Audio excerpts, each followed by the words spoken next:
히브리서 11장 1절부터 12절까지 함께 읽습니다. 믿음은 바라는 것들의 실상이요 보지 못하는 것들의 증거니 선진들이 이로써 증거를 얻었느니라.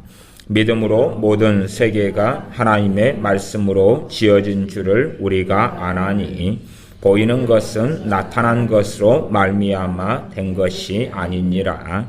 믿음으로 아벨은 가인보다 더 나은 제사를 하나님께 드림으로 의로운 자라 하시는 증거를 얻었으니 하나님이 그 예물에 대하여 증거하심이라. 저가 죽었으나 그 믿음으로써 오히려 말하느니라. 믿음으로 에녹은 죽음을 보지 않고 옮기었으니 하나님이 저를 옮기심으로 다시 보이지 아니하니라. 저는 옮기우기 전에 하나님을 기쁘시게 하는 자라 하는 증거를 받았느니라. 믿음이 없이는 기쁘시게 못하나니 하나님께 나아가는 자는 반드시 그가 계신 것과 또한 그가 자기를 참는 자들에게 상 주시는 이심을 믿어야 할지니라.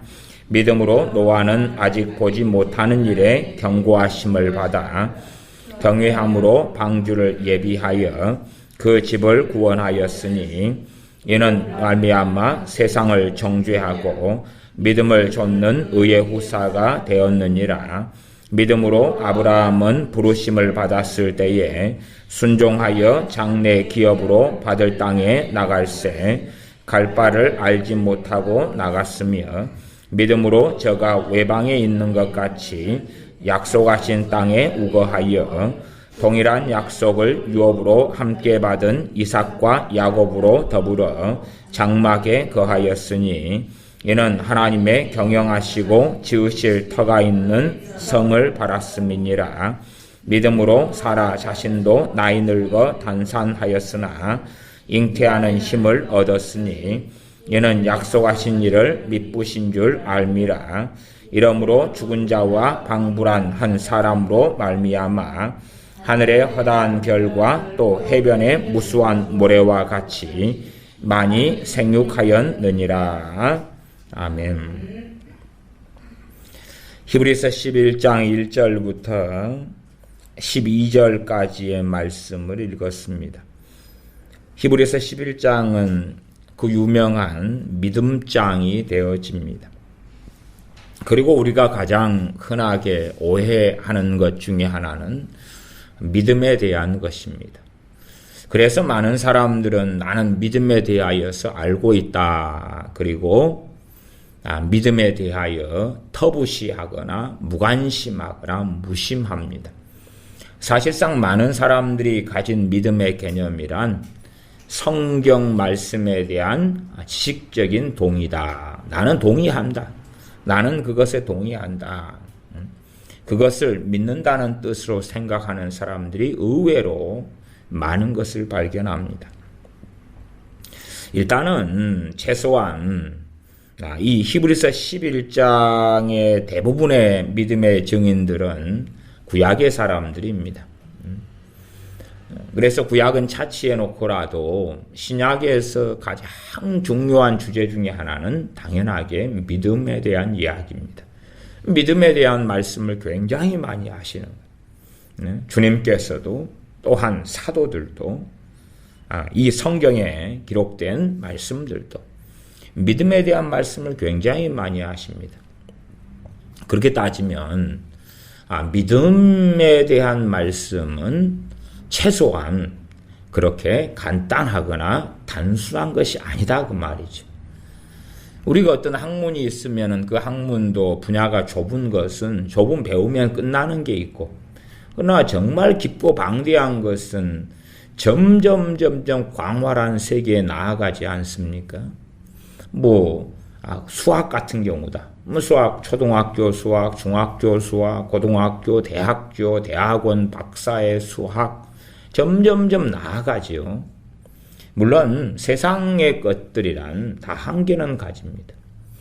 하나님의 말씀에서 믿음에 대한 말씀이 방대하고 많은 것은 그렇게 최소한은 믿음에 대한 말씀을 단순하게 이해해서 그렇게 쉽게 알 수 있는 문제가 아니라는 것입니다.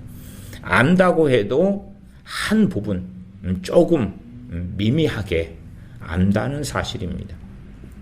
그러나 저는 전반적으로 크리스찬들을 만나고 또 집회를 꽤 상당히 오래 하고 그렇게 했을 때에 대다수의 사람들이 믿음에 대해서는 안다고 생각하고 무심하더라. 제가 말씀과 치유 집회를 서울에서 매달 했을 때에 2009년 12월부터 2009년 9월부터인가요? 2016년 12월까지 했는데 물론 중간에 또 쉰 적도 있고 그렇습니다만은 근데 그때 제 개인적으로 성령님께서 제게 하시는 말씀이 복음에 대해서 그리고 믿음에 대해서 설교하라는 말씀을 개인적으로 들었습니다. 착각하는 것이 그런 거죠. 믿음에 대해서 알고 있다. 믿음에 대해서 알고 있다. 이게 멀리서나 여기저기에서 집회에 참석하신 분들은 이제 이 집회를 통하여 어떤 말씀을 전할까, 들을까. 저는 여러 주제 가운데서도 믿음에 대한 말씀들을 꽤 여러 차례 다양한 관점에서 했던 것을 기억합니다. 예를 들어 이 믿음에 대한 말씀이 그냥 유튜브 상에 설교로 올라갔다 그러면 대부분의 사람은 듣지 않을 것입니다. 왜냐 그러면 안다고 생각하니까. 정말 흔한 내용이잖아. 이거 뻔한 내용이구나. 그러나 이제 집회에 참석하신 분들은 와가지고 설교를 듣는데 믿음에 대한 설교예요. 그러니까 나가지도 못하고 한 시간 반은 듣고 앉아 계셔야 되는 거죠. 그러나 듣고 보니까 믿음에 대해서 내가 아는 게 아니었구나. 아는 게 아니었구나. 그래서 오히려 이 믿음에 대한 말씀이 굉장히 필요했구나. 그런 이제 후일담을 듣습니다. 믿음에 대해서는 당연하게 말씀을 전하는 저 자신도 별로 잘 알지 못합니다. 단지 예수를 믿습니다. 그런 것처럼 그렇게 간단하지 않은 이야기지 않습니까? 히브리서 11장에는 그런 간단한 이야기가 나와 있지 않습니다. 제가 여러 설교 주제 가운데서 믿음과 행함에 대해서 믿음과 행함의 관계나 야고보서 강의할 때나 히브리서 강의나 로마서에서나 믿음과 행함 그렇게 설교해도 그런 것 정말로 크리스천들이 듣기 싫어합니다. 이 고리타분한 이야기를 왜 하냐는 것이죠. 응답받는 기도에 대해서나 좀 하고 아니면 병 고치는 이야기, 귀신 쫓아내는 이야기, 또 성령의 기름 부음 이야기, 애언 이야기, 또 환상 꿈 이야기, 그런 좀 아니면 내 인생의 어려움을 해결할 이야기, 또 성령 충만 받는 건 이야기, 능력 있게 하나님께 크게 쓰임 받는 이야기, 그런 비결들, 그런 놀라운 것들, 기도 응답 받는 그런 거, 또 음성 듣는 거, 어떻게 하면 오 주여 오늘은 내가 무엇하리까 이것을 해라 따라 그런 이야기, 그런 거지 고리타분하게 믿음과 행함이라니, 믿음에 대한 말씀이라니 정말로 듣기 싫을 정도로 짜증난다. 이런 사람들이 기독교인 가운데 아주 많습니다. 왜 많습니까? 나는 안다고 생각하니까. 나는 알아. 그거에 대하여 별로 들을 필요 없어 생각하는 거지. 최소한의 이제 믿음과 행함 가지고 이야기한다면 이 히브리서 11장에서는 믿음, 그 다음에 이 믿음의 원동력이 돼 가지고 행함으로 나아갑니다. 그래서 야고보서에서는 믿음과 행함과의 관계를 야고보서 2장 22절 말씀을 제가 인용해 드리자면 너가 보거니와 믿음이 그의 행함과 함께 일하고 행함으로 믿음이 온전케 되었느니라. 성경은 출발은 히브리서 11장에서 출발은 믿음이 먼저입니까? 행함이 먼저입니까? 믿음이 먼저죠. 믿음이 먼저죠. 물론 믿음이 먼저다, 행함이 먼저다, 이 두 가지에 대한 정확한 결정론 그렇게 말하기는 상당히 어렵습니다. 대부분은 믿음이 먼저고 그 다음에 행함이 따라옵니다. 믿음이 먼저고 행함이 그 다음에 따라와요. 단지 그냥 우리가 똑같이 구제를 합니다. 똑같이 기도를 합니다. 행함이죠. 똑같이 예배를 드리고 똑같이 찬양합니다. 행함이죠. 행함. 그러나 하나님께서 받으시는 기도는 믿음의 기도입니다. 하나님께서 받으시는 예배는 믿음의 예배입니다. 하나님이 받으시는 예배는 믿음의 찬양입니다. 하나님 받으시는 예배는, 하나님 받으시는 구제는 믿음의 구제입니다. 구제가 무슨 믿음의 구제가 다 있냐, 이해하시기에 믿음의 구제라고 이야기하는 것입니다. 이게 동일하게 이 구제라는 행위 자체가 그걸로써 하나님을 기쁘시게 한다 그렇게 말할 수가 없다 그 말이에요. 이스라엘 백성들이 하나님께서 명하신 제사를 드렸습니다. 짐승을 잡아서 율법에 명한 그 순서에 따라서 제사를 잘 드렸다. 제사 그 자체의 행위가 하나님을 기쁘시게 한 것이 아니라 그 말이죠. 어떤 사람의 제사는 하나님을 기쁘시게 했고 어떤 사람의 제사는 하나님을 기쁘게 못했다는 이야기입니다.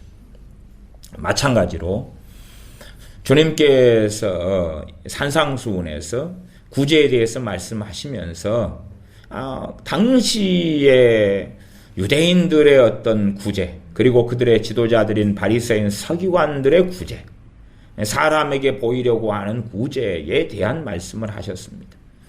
사람에게 보이려고 하는 구제, 구제는 똑같다 그 말이에요. 세상의 방식은 그런 것입니다. 세상의 방식은 행위에 초점을 맞춥니다. 물론 하나님의 말씀도 행위에 초점을 굉장히 많이 맞추고 있습니다. 당연한 이야기예요. 아니 행함에 초점이 안 맞추면 어떻게 됩니까? 행함에 초점을 맞추고 있어요. 모이기를 힘쓰라.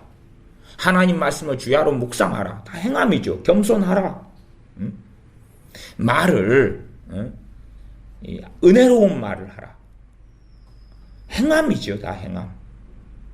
서로 사랑해라. 그냥 감정적인 사랑만이 사랑의 본질이 될 수가 없는 거잖아요. 내가 사랑하면 사랑에는 당연하게 행위가 따를 수밖에 없는 거죠. 세상의 관점의 중심은 행위가 중심이고 하나님 말씀도 행위가 중심이 됩니다. 순종하라 그랬죠. 복종하라 그랬죠.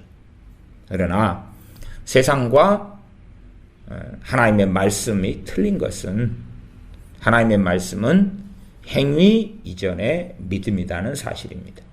행위 이전의 믿음이라는 사실이에요. 그리고 이 믿음과 행위가 함께 갑니다. 믿음이 먼저 오고 그 다음에 행함이 오고 행함과 다시 또 믿음이 역사하고 다시 행함이 역사하고 다 맞는 비유는 아닙니다만은 하나님께서 닭을 먼저 만드셨죠. 그 다음에 이제 닭이 알을 놓죠. 달걀을 놓습니다. 달걀에서 다시 닭이 만들어지죠. 병아리가 나서 닭이 만들어지고 다시 또 닭은 또 달걀을 놓고 계란이 먼저냐 닭이 먼저냐? 닭이 먼저죠. 하나님이 닭을 만드셨으니까. 그 다음에는 이제 닭, 그 다음에 계란, 그 다음에 닭, 계란, 닭, 계란 그리 가죠. 믿음과 행함에서 어느 게 먼저냐? 그러면 믿음이 먼저예요. 믿음이 먼저. 그 다음에 믿음이 능력되고 원천되어서 하나님이 받으시는 행함, 하나님이 받으시는 순종이 나와야 한다 그 말이에요. 그 다음에 그 순종과 행함 가운데서 다시 또 믿음이 역사하고 그리고 거기에서 다시 행함이 가고 이 순환의 고리로 간다. 제가 그냥 이론적인 이야기입니다. 그러면 히브리서 11장으로 가면 11장 2절에 선진들이 이로써 증거를 얻었느니라. 이것은 뭡니까? 믿음이죠. 그래서 히브리서 11장 1절에는 믿음은 바라는 것들의 실상이요 보지 못하는 것들의 증거다. 지금 이 믿음의 선진들, 믿음의 이 선배님들이 지금 믿음이 자기한테 역사하니까 그 믿음이 자기의 무엇이 됩니까? 증거가 되는 거예요. 믿음이 역사하니까 증거가 되는 거예요. 이 믿음도 굉장히 믿음 자체는 신비롭습니다. 신비로워요. 왜 신비롭냐 그러면 믿음 자체를 내가 만들 수 있냐 없냐? 내가 만들 수 있냐 없냐? 믿음 자체를 내가 만들 수 있냐 없냐? 이게 신비로워요. 내가 만들 수 있다도 맞고 내가 만들 수 있다 그러면 또 틀려요. 응? 역설성이 존재해버리는 거예요. 내가 만들 수 있다. 책임의 부분에서 그렇다 하나님께 엎드려서 그러면 옳다 그러실 거고 자기의 자만에 의해서 내가 믿음을 만들 수 있다 그러면 그는 반드시 틀린 사람으로 하나님 눈에 발견될 거라 그 말이에요. 그래서 사람들이 믿음의 이 광대한 영역에 대해서 너무나 이해력도 없고 알지도 못하는 거예요. 이 지식을 이야기하는 게 아니에요. 지식을 이야기하는 게 아니에요. 믿음의 원천은 하나님의 말씀이죠. 뭐 내가 스스로 만들 수 있다 그러면 내가 하나님 말씀도 스스로 만들어야 되는 거예요. 믿음의 대상은 우리 주 예수 그리스도 주님이에요. 그러면 내가 주님도 만들 수 있냐 그 말. 대상이 없는 믿음이란 존재할 수 없어요. 근데 사람은 이제 내가 믿음을 가진다. 믿음의 책임이 우리에게 있는 거예요. 책임이 우리에게 있어. 그런 의미에서 내가 믿거나 안 믿거나 그럴 수 있다. 그런 것은 맞는 말이에요. 책임은 우리에게 있어서 따라 내 믿음이 너를 구원하였으니 평안히 가라. 주님 말씀하시죠. 그러나 거기에서 한 걸음 더 나아가서 그렇기 때문에 내가 믿고 싶으면 믿고 말고 싶으면 말 수 있다. 그건 오만과 독선이며 말할 수 없는 교만이라는 사실이에요.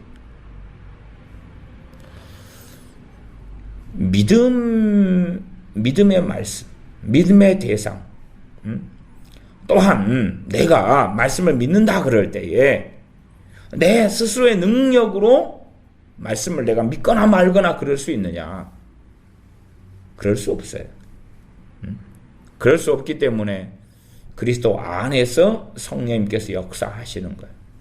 성령님께서 역사하셔야지만이 믿음이란 열매가 맺혀가는 거예요. 맺혀가는 거예요. 믿음이란 정말로 신비롭고 정말 이해하기 어렵고 알기 어려운 거예요. 그러나 믿음이 내 안에 믿음의 선진들이 자기 안에 믿음이 역사하고 있기 때문에 그 믿음을 통하여 뭘 얻습니까? 증거를 얻어요. 그러면 그것이 자기가 안에서 만들어내는 것이라면 그것이 증거가 되겠어요? 그건 자기 확신에 불과하죠. 자기 확신은 그걸로 증거를 삼는다 그러면 막 그런 사람이 이제 세상의 철학자가 될 수는 있을 거고 뭐 소크라테스나 아리스토텔레스나 플라톤이나 아니면 헤겔이나 니체나 철학자 아니면 세상 유명한 과학자는 될 수 있다고 말이에요. 자기의 신념에 의하여 사는 사람 애국자도 될 수 있고 공산주의자도 되는 공산주의자도 뭡니까? 자기가 만들어낸 이 유물론 등의 신념이에요. 평등에 대한 어떤 신념이에요. 그걸로 인하여 그걸 믿고 사는 거예요. 그러나 성경의 믿음은 아니에요. 성경의 믿음은 아니에요. 자기의 신념에 의하여 확신과 담대함을 가지고 달려가는데 지옥으로 가는 길이며 마귀를 이롭게 하는 길이죠. 우리의 믿음은 하나님 말씀에서 우리의 믿음은 성령의 역사하심을 통하여 만들어져야 되는 거예요. 그리고 그 믿음의 책임은 우리에게 있는데 하나님의 은혜 안에서 그 믿음이 나타나는 거죠. 마찬가지로 입만 벌리고 하늘을 향해서 가만히 있다 해서 믿음이 역사하지는 않지요. 믿음이 생겨나지도 않지요. 그래서 믿음의 책임을 성경은 우리에게 끊임없이 말씀해요. 믿음의 책임을 우리에게 요구하셔요. 믿음을 우리에게 요구하시는 거예요. 믿음을 요구하셔요. 믿음을 요구하시면서 주님께서 제자들에게 믿음을 요구하시면서 천국 말씀을 전하고 가르치시죠. 왜? 그 말씀이 믿음의 원천이 되니까. 그러나 그 말씀을 통하여 내가 말씀을 믿는다. 그럴 때 내가 말씀을 간단하게 나 믿을게 말게 그럴 수 있는 문제하고는 또 다르다 그 말. 그것은 내가 말씀을 동의하냐 동의하지 않느냐. 많은 경우 지적 동의를 믿음으로 착각한다 그 말. 그러니까 그 믿음은 능력이 나타나질 않아. 역사하지 않는 거야. 역사하지 않아요. 참 정말 목회하거나 집회를 해오거나 답답한 것은 믿음에 대하여 설명하고 말씀을 통하여 말씀은 그냥 한 구절 두 구절이 있는 게 아니잖아요. 이쪽 말씀에서는 그 문맥과 본문 속에서 설명하고 부분을 저쪽 말씀에서는 또 부분을 설명하고 그렇게 해서 점점 이제 전체적인 것이 조화를 이루어 가야 되는데 믿음에 대해서 이야기하면 듣기 싫어하더라 그 말이에요. 듣기 싫어해. 얼마나 놀랍습니까? 듣기 싫어한다니 아니 관심이 없다 그 말이에요. 관심이 없다. 관심이 없어요. 나한테는 믿음이 있으니까. 믿음 그건 유치한 거예요. 패스. 믿음 알 만큼 알아요. 다시 말하면 믿음 내게 있을 만큼 있어요. 그런 말. 있을 만큼 있어요. 믿음이 있을 만큼 있으면 믿음의 기도를 하면 되는 거예요. 그렇죠? 너희가 믿을 때 성령을 받았느냐? 그러면 믿음이 있을 만큼 있으면 성령 충만 받으면 돼요. 그냥. 성령 충만 그냥 받고. 믿음이 있을 만큼 있으면 예수 믿으러 마귀를 쫓아내고 병을 고치고 그러면 되는 거예요. 믿음이 있을 만큼 있으면. 근데 믿음이 있는 사람은 크리스찬들 가운데 그렇게 찾기가 어려웠는데 그런데 자신들은 믿음이 있다는 거예요. 그게 단지 그들이 생각하는 믿음은 예수님을 믿는 믿음이겠죠. 그렇죠? 예수님을 믿는 믿음이겠죠. 그러면 그렇게 익숙한 히브리서 11장이 예수님을 믿는 믿음을 이야기하나요? 어디에 있어요? 어디에서? 히브리서 11장은 예수님을 믿는 믿음을 이야기하지 않잖아요. 그렇게 간단하게. 그래서 본문으로 좀 들어가면 어쨌든 선진들 안에가 믿음이 역사하고 있었어요. 믿음 때문에 증거를 얻었어요. 그 믿음은 히브리서 11장 1절로 가면 바라는 것들의 실상이고 내가 바라는 것, 소망하는 것, 실상은 실체가 되는 것. 실체가 되는 것. 내가 보지 못하는데 안 봤어요. 하나님이 천지 창조한 것 안 봤어요. 근데 믿음이 있단 말이에요. 천지 창조한 하나님의 말씀을 믿는 믿음이 있으니까 그 믿음 때문에 하나님이 천지를 만드셨어. 그 믿어지는 거예요. 왜? 증거니까. 3절부터 이제 믿음에 대한 실제적인 예시들이 쭉 나와 있죠. 3절 믿음으로 모든 세계가 하나님의 말씀으로 지어진 줄을 우리가 아나니 보이는 것은 나타난 것으로 말미암아 된 것이 아니니라. 하나님께서 천지를 만드셨을 때 우리는 없었다고 말이에요. 없었어요.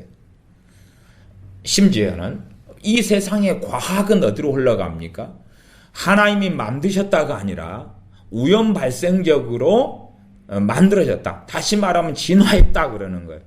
그러나 객관적인 과학으로 들어가면 하나님이 만드셨다는 것, 다시 말하면 지적 설계론, 창조주께서 철저하게 설계도에 따라서 사람을 만드셨다는 거예요. 그러니까 우리가 하나님의 설계도는 각 사람이든 식물이든 동물이든 다 가지고 있어요. 그게 뭐죠? DNA죠. DNA가 설계도예요. 설계도. 하나님의 설계도. 그래서 정자와 난자 속에 뭐가 들었어요? 설계도가 들었잖아요. 설계도가 들었어. 그걸 망가져버리면 정자와 난자 결합해가지고 이제 그 DNA가 망가져버리면 장애인이 태어나는 거지. 다 그 설계도에 의해서. 뭐 식물 같으면은 꽃가루가 있다. 그것이 설계도죠. DNA가 그 안에 들어있죠. 그거에 의하여서 수분되어 가지고 어떤 씨를 맺고 열매를 맺고 그리고 어떤 식물이 나올지가 결정되죠. 그게 하나님의 설계도니까. 그래서 사람들도 저도 농장에서 해남 농장에서 일을 할 때에 해남 농장이 종묘회사에서 일을 했는데 종묘회사에서 어떻게 종자를 소위 말하면 이 DNA죠. 종자를 어떻게 이걸 섞어 가지고 XX, YY를 어떻게 이걸 섞어서 XY, XX 이렇게 만들어 가지고 소위 말하면 신품종, 맛도 좋고 달고 때로는 씨도 없고 이런 종자를 만들어낼 것이냐 고심하는 거예요. 그리고 이제 그것을 따로따로 밭에서 키워가지고 그렇게 서로 수분을 해가지고 종자를 만들어내고 그리고 그 종자를 농가에 파는 거죠. 종묘상에 팔기도 하고 그 식물에 대한 설계가 있기 때문에 그 설계를 가지고 새로운 종자를 만드는 설계를 하는 거예요. 과학은 명백하게 하나님께서 창조주께서 설계를 사람이든 식물이든 동물이든 뭐든 설계해가지고 만드셨다. 다 그렇게 말하는데 동일한 사건과 이야기를 가지고 전 세계의 다수의 사람들은 그걸 받아들이지 않고 새로운 믿음을 만들어내는 거예요. 믿음이 뭡니까? 위대한 믿음, 진화론. 제가 위대한이라고 하는 것은 조롱하는 의미예요. 조롱하는 의미예요. 어떻게 전 세계 과학이 사실상 하나님의 창조를 이야기하는데 그런데 자신들이 만든 이상한 이론 속에서 진화론을 만들 수 있느냐는 거예요. 그러니까 허구적인 믿음, 아주 사이비 같은 믿음. 그것에 의하여 사람들은 하나님을 찾지도 않고 하나님께 나오기도 원하지 않죠. 또 나아가서 점점 휴머니즘은 강해져 가지고 이제는 하나님이 계시다는 게 증명이 돼도 사람들은 그렇게 말해요. 요즘에 젊은 세대는 그렇게 말합니다. 하나님이 계시다는 것을 이 진화론에 대하여 얼마나 허구고 창조론이 얼마나 옳고 설명을 해요. 예를 들어 60분을 수업을 해요. 그래가지고 학생들을 굴복을 시켜요. 논리적으로 이리저리 따지고 이게 제가 창조론 같은 거 창조과학이나 그런 자료를 가지고 뭐 이것을 설명을 한다. 뭐 5시간에 걸쳐서 1시간에 걸쳐 설명한다. 그러면은 몇 시간이 될수록 항복하고 동의할 수밖에 없게 돼요. 근데 항복하고 동의는 했는데 맞더라. 창조론이 맞아. 창조론이 맞아. 그럼 천지 창조는 어디서만 이야기하냐? 성경만. 나머지는 기괴한 설화에 불과하고 정확한 말씀은 성경 외에는 없죠.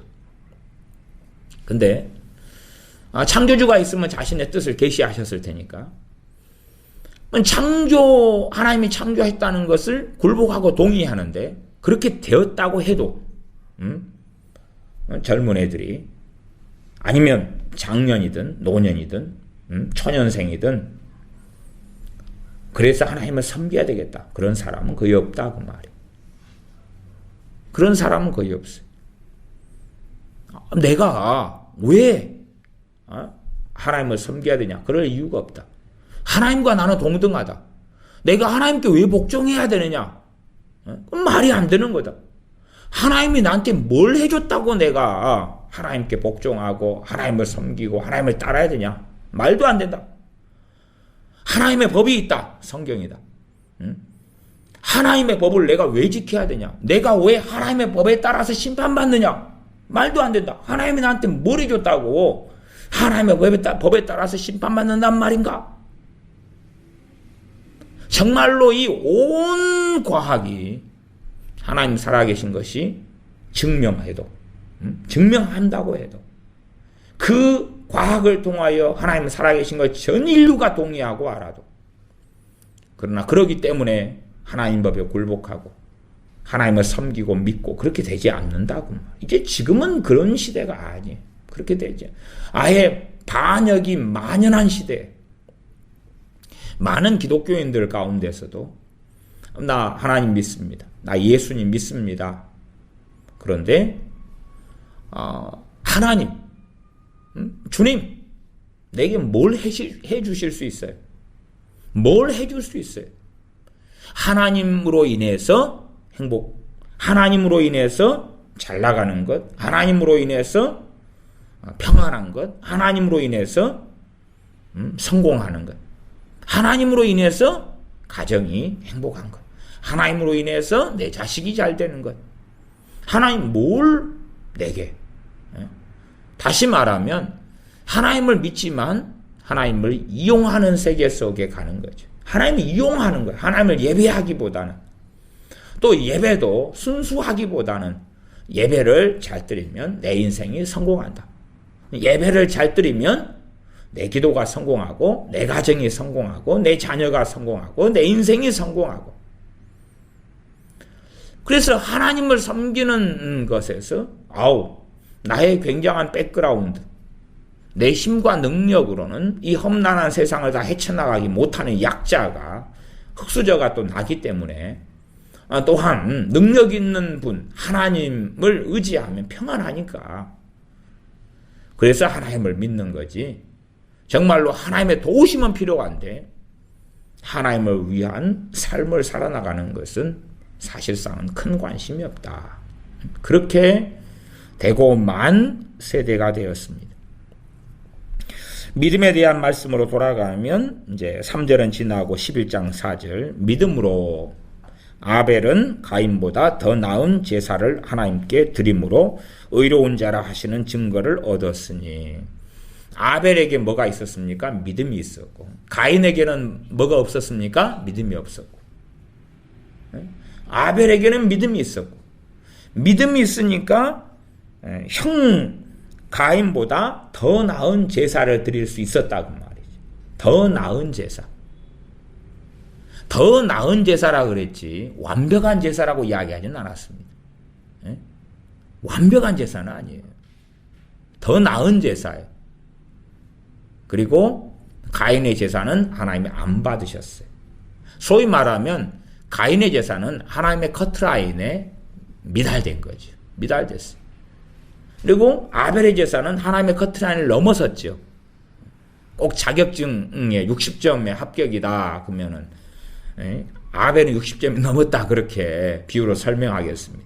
가인은 60점이 훨씬 미달됐고, 그러나 아벨의 제사가 100점 만점일 수는 없다 그 말이에요. 더 나은 제사를 드렸어요. 무엇이 있었어요? 믿음이 있으니까. 그러니까 믿음이라는 것, 아벨이 가진 믿음이라는 것이 더 나은 제사라는 열매를 맺었어요. 행함이죠. 행함의 열매를 맺었어요. 그래서 11장 4절로 가면 하나님이 그 예물에 대하여 증거하심이라. 저가 죽었으나 그 믿음으로써 오히려 말하느니라. 아벨의 제사에 대하여 성경이 기록하면서 그 제사로서 그 예물, 아벨의 양을 잡은 그 예물로서 아벨의 믿음, 또 믿음에 대하여 우리에게 증거하고 있다는 이야기죠. 믿음에 대하여 증거하고 있다. 11장 5절로 가면 믿음으로 에녹은 죽음을 보지 않고 옮기웠으니. 죽지 않고 승천한 사람이 에녹이죠. 근데 에녹 안에 뭐가 있었으니까요? 믿음이 있었으니까. 그러니까 에녹 안에 에녹이 돈을, 재산을 100억을 가지고 있었다거나 아파트가 5채가 있었다거나 통장에 그냥 한 100억 있었다 그러면 에녹이 천국으로 들어가려고 하면 얼마나 아쉽겠어요. 갑자기 그냥 하나님께서 천국으로 막 들려 올라가면, 하나님 저 통장에 100억 놔뒀는데, 저 아파트 5채 저거 좋은 거 있는데, 아름다운 정원 만들어놨는데 아쉬워서 어떻게 해요. 최소한은 300년간 하나님과 동행한 에녹은 세상에 대한 그런 재산이 그에게 얼마나 있었는지는 모르지만 그런 미련은 없었다는 걸 알겠지. 그냥 당장 떠나도 미련이 없어. 당장 아버지의 나라에 들어가도 미련이 없어. 물론 이 땅의 삶이 너무 그냥 기구하고 의미도 없고 소망도 없고 그래서 난 미련이 없어, 그런 것하고 지금 이 에녹이 제가 설명할 때 미련이 없어하고는 전혀 다른 거죠. 전혀 다른 거예요. 전혀 다른 거예요. 사도 바울로 이야기한다면은 이 세상을 떠나서 하나님과 함께 거하는 것이 좋은데, 그러나 이 땅에서 삶에서 사도 바울은 하나님과 함께 거했다는 사실이죠. 이게 많은 사람들이 이 기구한 인생, 그러면서 빨리 죽어야지, 노인분들 만나 빨리 죽어야지, 그래 천국 가야지, 아버지가 왜 나를 안 부르신다요? 그러는데 그 많은 분들은 이 땅에서 하나님과 동행하지 않으면서 이 땅의 환멸을 느끼고, 그래서 빨리 죽고 싶다, 그래서 천국 간다, 가고 싶다. 서로 그분이 천국에 갈 수 있을지는 몰라도, 그러나 칭찬은 결코 듣지 못할 거라는 사실이에요. 천국 간다 해도 불 가운데 얻는 그 구원 외에는 없을 거라 그 말이에요. 이 땅의 삶에서 하나님과 동행하다가 이게 많은 사람들이 육적인 삶을 살아가면서 자기의 삶에 하나님은 안 계시고 하나님과 동행한다는 것이 어떤 의미인지를 모르고, 그리고 오실 주님만 막 사모하고 기다린다는 거예요. 주님의 재림만 사모하고 기다려요. 주님께서 너와 함께 계신다는 것은, 주님께서 내게 내주하신다는 것은, 그것은 단지 지적인 동의에 불과한 거예요. 주님이 내 안에 계십니다. 동의하는 거예요. 동의만 있는 거예요. 그래. 성경에 주님께서 말씀하셨으니까 그러겠지. 성령님께서 임하셨어 우리에게. 그래. 동의해. 성령의 역사는 없는 거예요. 내주하시는 주님께서 성령님으로 우리를 인도해 가시는 것은 없는 거예요. 그래서 외롭습니다. 힘듭니다. 고통스러워요.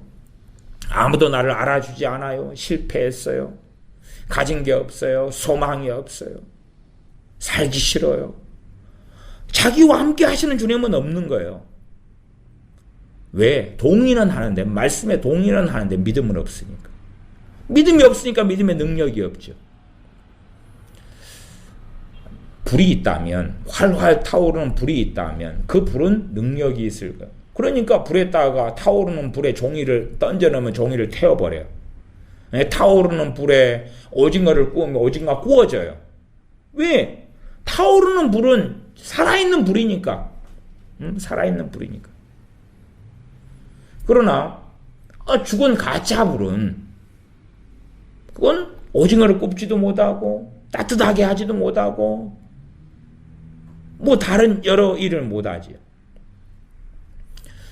간혹 보면은 그 가짜 불을 이렇게 해놓은 경우들이 있어요. 그 후레쉬 같은 거 불빛으로 해가지고 빨간 그 촛불 같은 모양으로 만들어놨어. 밑에서 이렇게 선풍기 같이 작은 어떤 모터로 해가지고 바람이 살랑살랑 그 촛불 같은 모양이 움직이게 해놓는. 이게 옛날에 그게 처음 나왔을 때는 저는 진짜 불인 줄 알았어요. 진짜 불을 저기다 저렇게 놔두면 어떻게 돼? 사람이 없을 때는 혹시 바람 불어 불나보면 어떻게 돼? 가까이 가봤더니 가짜 모형불인 거예요. 근데 너무 잘 만든 것은 진짜하고 구분이, 진짜보다 더 진짜 같아요. 그래서 그 가짜로 만든 그 모형 불에다가 오징어를 갖다 얹으면 구워지지가 않는 거예요. 불이 아니니까. 우리에게 많은 것은 가짜 믿음인 거예요. 가짜 믿음인 거예요. 가짜 믿음. 그리고 이제 믿음은 없는데 무엇을 만들어내려고 그래요? 열심히 믿는 기독교인들은 행위를 만들어내려고 그러는 거예요. 믿음은 없는데 행위를 만들어내려니까 행위를 만들어내고 나면 자기 의에 빠져버리는 거예요. 내가 이렇게 하였노라. 이렇게 못한 사람들은 어떤 사람들인고 나는 이런 일을 했노라. 행위에 빠진 목회자들은 내가 예배당을 몇 개를 지었노라. 내가 교회를 몇 개를 건축했노라. 내가 예수님의 이름으로 몇 명을 병을 고쳤노라. 전도를 몇 명 했노라. 그 행위에 빠져버리는 거예요. 그러나 믿음의 역사에서 그랬다면 사도 바울같이 고백할 수 밖에 없을 거라 그 말. 나의 나된 것은 하나님의 은혜입니다. 그러나 어리석은 사람들이 생각하는 것처럼 믿음이 자기가 믿음을 만들어내는 거라면 자기가 믿음도 만들어내고 그 믿음이 막 능력 있게 역사해가지고 아름다운 행위를 만들 원동력이 되었다면 자기를 자랑할 수 있겠죠. 내가 믿음도 내가 믿고 싶어서 믿었고 말씀을 내가 믿으니까 분명히 말씀을 믿느냐 안 믿느냐의 책임은 우리에게 있다고 성경이 말씀해요. 그러나 그것이 믿음을 내가 마음대로 말씀을 읽은 다음에 믿음을 마음대로 만들어낼 수 있다는 것을 말씀하는 건 아니에요. 그 역설성을 이해를 못하는 거예요. 성경이 끊임없이 말씀하는 그 역설성을 이해하지 않아요. 사랑해라. 하나님의 사랑이 너희 마음에 부은 바 되미니. 하나님의 사랑이 마음에 부어졌어. 그러기 때문에 사랑하는 게 가능한 거예요. 그 마음에 부어진 하나님의 그 사랑이 원천되지 않으면 우리가 하는 사랑이란 모조품에 불과한 거고, 주 예수 그리스도를 통한 속죄, 용서, 누구에 대한 용서요? 우리의 죄에 대한 하나님의 용서. 그것을 지적이 동의하는 게 아니라 그것이 믿어질 때에 하나님께서 하신 용서가 얼마나 위대한지를 맛보기 시작하는 거예요. 그리고 사람을 용서하는 것이 하나님의 용서를, 하나님의 말씀에 기록된 그 용서를 누리고 경험함으로 용서가 쉬워져 가는 거죠. 하나님의 용서에 대한 무엇이죠? 믿음이죠. 하나님의 나를 용서하신 것에 대한 믿음, 십자가에 대한 믿음이죠. 대속에 대한 믿음, 속죄에 대한 믿음, 구속에 대한 믿음이죠. 십자가에서 나를 위하여 피 흘리신 것에 대한 믿음이고, 나를 위하여 가시관 쓰시면 나를 위하여 손과 발에 못이 박힌 것에 대한 믿음이죠. 왜 그랬는가? 내 죄를 용서하시기 위하여. 나의 죄를 사함에 대한 그 믿음이 역사할 때에, 그때의 용서는 쉬워지죠. 사랑도 하나님의 사랑이 너희 마음에 부은 바 됩니다. 그러나 그 사랑은 어디 있는가? 하나님 말씀이 이렇게 이야기했는데 믿음이 역사하지 않아도 그 진리가 실체가 되리라. 그럴 수는 없죠. 믿음에 대해서 알지는 못해요. 그리고 물론 제가 믿음에 대한 설교를 지금까지 많이 해왔으니까 설교 한 편 듣고 1시간 설명해서 되는 문제도 아니고, 그렇다면 성경에서 이렇게 믿음에 대하여 많이, 히브리서 11장만이 아니라 곳곳에서 믿음 계속 그러고 지나가잖아요. 그러면서 믿음, 행함, 믿음, 순종, 믿음, 행함, 믿음, 순종 계속 그렇게 함께 가는 거예요. 함께 가는 거예요. 결코 간단하지 않은 이야기죠. 방대한 이야기죠. 그러나 무관심하다는 거예요. 나하고 무슨 상관인데. 당장 먹고 마시고 사는 게 중요하고, 손에 가진 게 중요하고, 좋은 직장, 좋은 직업, 좋은 차, 좋은 집, 그게 중요하고, 맛있는 거 먹고 여행 다니고 구경하고 노는 게 중요하고, 내가 무엇을 소유했고 가졌느냐가 중요하고. 믿음? 나 있어. 제가 그래서 과거에 말씀과 치유입회를 오래 하면서, 사실은 한국교회 타락의 근원은, 내가 볼 때 근원은 두 개다. 그런 설교를 한 적이 있습니다. 하나는 복음의 실종이다. 복음 나 알아. 나 복음을 정말 아는가? 단지 주님에 대한 지적인 동의에 불과하고. 그래서 지금도 제가 설교 가운데 최고 어려운 설교 중에 하나는 복음 설교입니다. 복음 설교가 최고 어려워서, 다른 설교는 차라리 쉽습니다. 근데 복음 설교는 성령님이 강하고 놀랍게 역사하지 않으시면 고리타분한 이야기가 되어버리거든. 지루하고 지겨운 이야기가 되어버려요. 성령님이 놀랍게 역사하지 않으면. 성령님께서 말씀을 통하여 복음 설교를 하려면 말씀을 더 놀랍게 풀어주셔야지만이 되죠.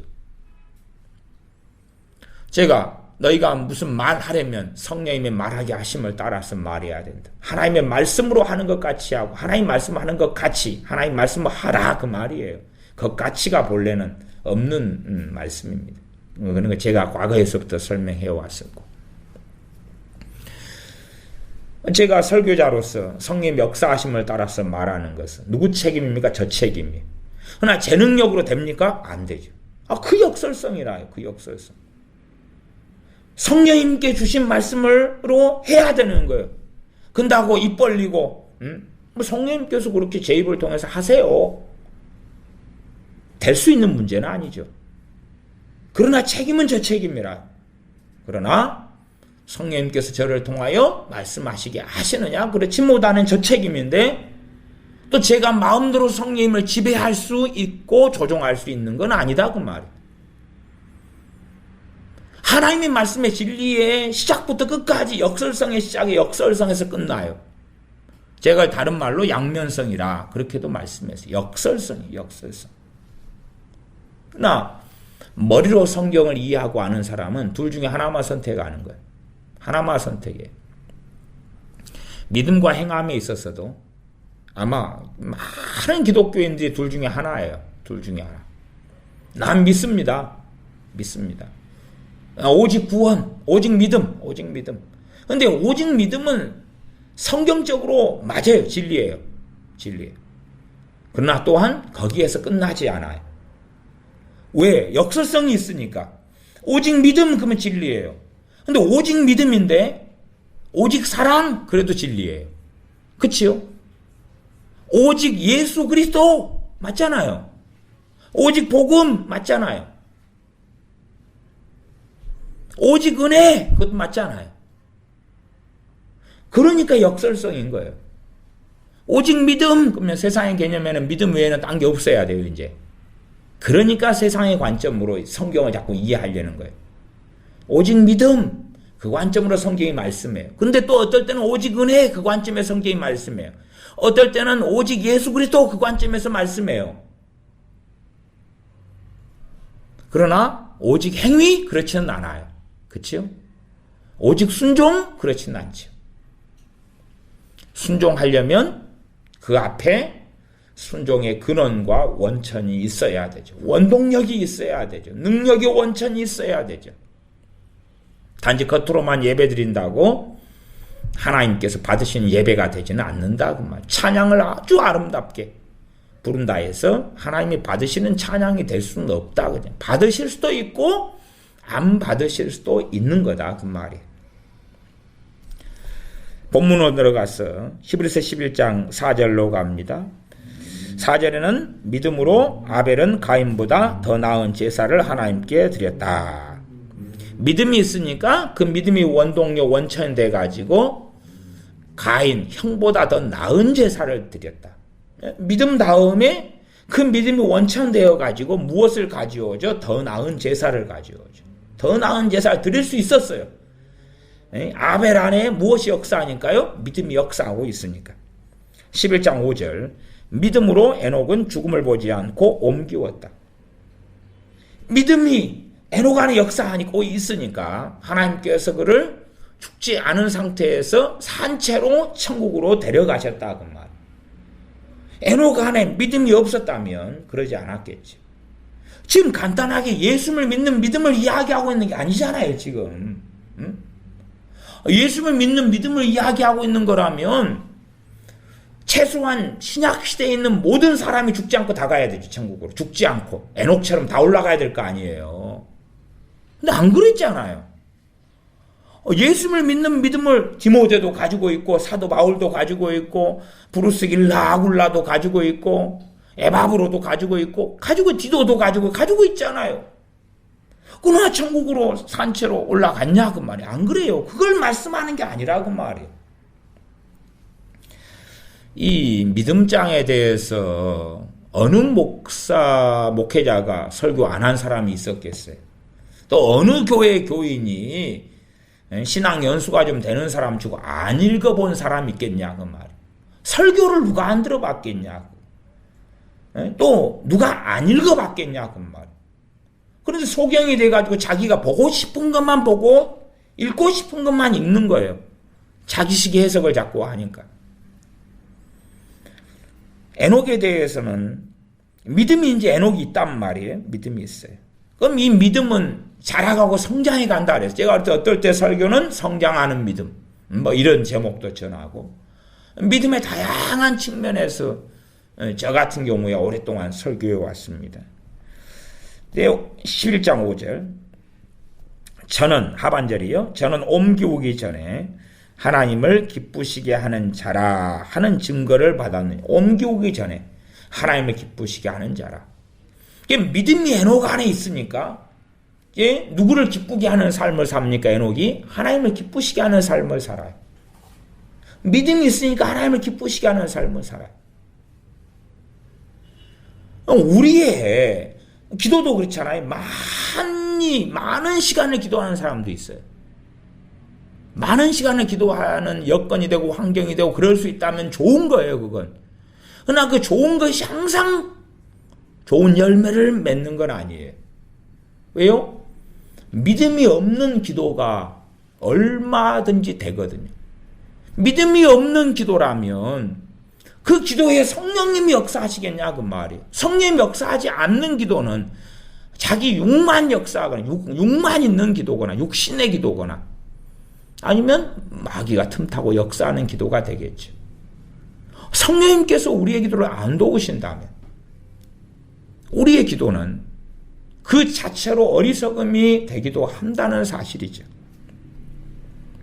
11장 6절은 믿음 이야기를 하면서 예절로 들었죠. 2절은 선진들, 그 다음에 3절은 하나님의 창조, 4절은 아벨, 5절은 에녹, 그러다가 7절로 가면 노아가 나오는데 6절은 중요한 믿음에 대한 말씀이 들어가 있죠. 11장 6절은 믿음이 없이는 기쁘시게 못한다. 믿음이 없이는 누구를 기쁘게 못합니까? 하나님을 기쁘게 못한다. 그러면 믿음이 없이는 하나님을 기쁘게 못한다는 이 말씀이 불신자들한테 써졌나요? 신자들한테 써졌냐 그 말이. 신자들한테 써졌어요. 신자들한테 권고하는 말씀이고 믿음이 없는 사람에게는 책망하는 말씀이고. 그러지. 나 예수님 믿습니다. 그렇기 때문에 나는 이제 믿음을 가지고 있어요.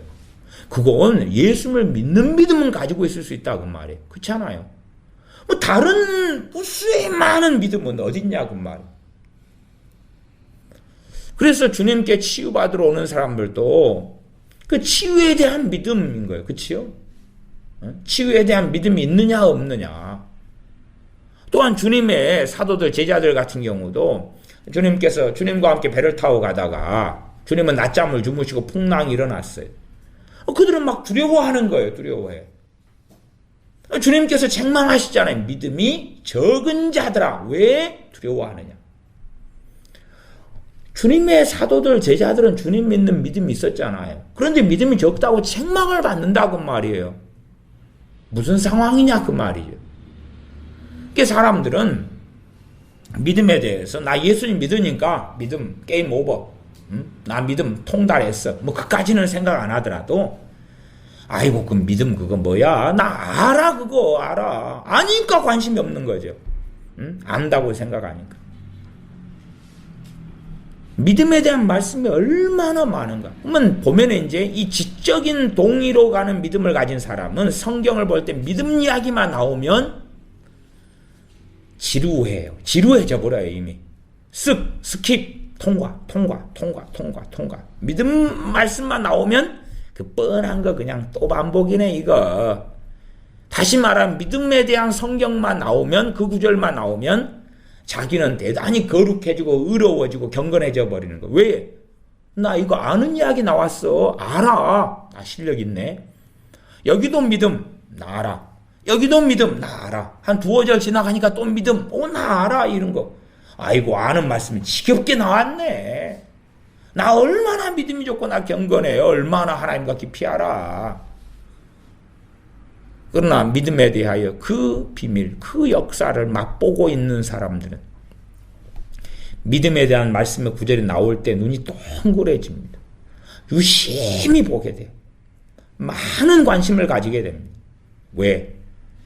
믿음이 원천되어서 놀랍게 역사하는 그 세계, 다시 말하면 집사의 자격 가운데 믿음의 비밀을 가진 자라야 한다. 그 믿음의 비밀의 놀라운 역사들을 경험하고 있거든. 그 자기 안에 역사하는 그 믿음을 다른 사람한테 어떻게 설명할 수가 없거든요. 그 오묘한 것을. 믿음에 대해서 안다고 생각하니까 관심이 없죠. 물론 뭐 믿음만이 아니라 관심 없는 것은 얼마나 많겠느냐 그 말이에요. 하나님께서 믿음을 성경에 많이 기록해 놨다면 그것은 우리에게 너무나 중요한 거고 하나님의 관심사라는 이야기죠. 그러나 우리는 착각하니까 난 믿음에 대해서는 듣기 싫어. 나 아니까 그거 듣기 싫어. 그거 말고 내가 관심 있는 이야기 해주세요. 그 방언 이야기 해주세요. 병 고치는 은사 이야기 해주세요. 아니, 방언 통역 그거 궁금한데 그거 이야기 해주세요. 하나님의 음성 이야기 해주세요. 성령님의 음성 이야기 해주세요. 그런 색다르고 쇼킹하고 신비롭고 그런 이야기 해주세요. 아니면 설교도 그렇지만은 성경도 그런 말씀 식상한 그런 거 하지 마세요. 히브리서 11장 얼마나 식상하냐고 말이에요. 얼마나 식상하냐. 얼마나 흔해 빠졌냐. 얼마나 많이 목회자들한테 설교를 들었느냐. 얼마나 많이 흔하게 읽었느냐. 다른 성경은 안 읽어도 고린도전서 13장 사랑은 오래 참고, 히브리서 11장 믿음은 바라는 것들의 실상이요 보지 못하는 것들의 증거니. 얼마나 많이 믿음 이야기 들었느냐. 또 히브리서 11장을 설교하느냐. 물론 시간만 충분하다면 히브리서 11장만이 아니라 로마서로 넘어가야 되고 야고보서 넘어가야 되고, 또한 주님의 말씀들을 가지고 마태마가 누가 요한복음이어서 한 권 정도는 쓰고 훑어야 되고, 그 정도 해야지 지금 오늘 말씀한 믿음에 대한 주제의 조금을 다루고 끝납니다.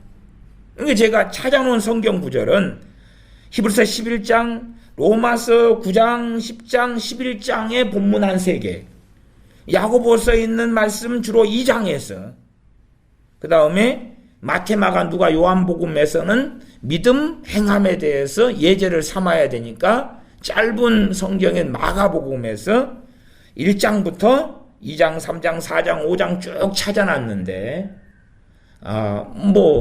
히브리서 11장도 다 못하고 끝나기 쉽죠. 그래야지만이 믿음과 행함에 대한 조금의 말씀을 할 수 있어요. 조금의 말씀을. 어쨌든 히브리서 11장 6절을 다시 읽어봅니다. 6절의 말씀은 또 제가 설교하면서 여러 번 설교했던 구절입니다. 믿음이 없이는 기쁘시게 못하나니. 그리스도인들에게 이야기한 거예요. 믿음이 없이는 기쁘시게 못하나니. 예수를 믿는 믿음은 있는데 이제 근데 아벨같이 제사를 지낸다. 그럼 예배지요. 지금으로 하면 예배지요. 그때에 이제 예수를 믿는 믿음만 있으면 예배를 하나님이 기뻐하시는 예배를 드릴 수 있느냐? 없다는 사실이죠. 없다는 사실. 가인이 하나님 믿었습니까? 안 믿었습니까? 당시에. 하나님 믿었지요. 아벨도 하나님 믿었지요. 하나님께서는 가인에게 직접 찾아오셨잖아요. 하나님 다 믿었어요. 하나님을 믿는 믿음을 가인이 가지고 있었으니까 그 제사를 하나님이 기뻐했느냐? 안 그렇다고 말이에요. 안 그런 거예요. 하나님을 믿는 믿음, 우리는 예수님을 믿는 믿음 있으니까 우리의 예배를 하나님이 다 기뻐하시냐? 안 그렇다. 믿음이 없이는 기쁘시게 못하나니. 하나님께 나아가는 자는 반드시 그가 계신 것과, 그래서 제가 이 계신 것도 그냥 하나님의 존재 자체의 살아계심을 이야기하는 게 아니라 그랬어요. 하나님의 존재 자체, 하나님 살아계셔요. 하나님 계시구만요. 하나님의 창조 주시구만요. 그 지적 동의가 아니라, 그게 아니라. 우리가 예를 들어 너희 골방에서 기도해라. 주님께서 그렇게 말씀하시죠. 골방이든지 거실이든지 부엌이든지 내가 기도한다는 것은 거기에서 누구에게 나아가는 것입니까? 무소부재하신 전능하신 하나님께 나아가는 거예요. 그러면 내가 나아가는 그 자리가 바로 하나님이 계신 그 자리인 것이. 마치 이 야곱이 베델에서 잠자다가 하나님의 사닥다리가 보이고 그 사닥다리를 천사가 오르락내리락하고 하나님께서 이 꿈에서 야곱에게 나타나셔서 말씀하시는 거죠. 하나님을 배웠다는 거예요, 꿈속에서. 그래서 베델이라는 이름을 지었어요. 하나님의 집. 하나님이 거기 계시더라고 말. 자기는 몰랐는데. 그리고 사고치고 형이 무서워하고 형한테 죽임당할까봐 삼촌 라반의 집으로 도망하는데 내가 기도로 나아가는 그 자리에 하나님이 계시냐 그 말이죠. 아니면 하나님이 안 계시기 때문에 하나님을 들으시게 하려고 그냥 우리의 육으로 발버둥을 치느냐 그 말. 제가 지난주에 부르짖는 기도를 하라 그랬어요. 근데 부르짖는 기도를 하는 많은 사람들 가운데 육적인 부르짖음을 하는 사람들이 태반이에요. 육적인 부르짖음. 그걸 이야기하지는 않습니다. 그래서 부르짖는 기도를 이야기하려 해도 한 설교로 하면 5시간을 이야기해도 다 이야기하지 못합니다. 왜?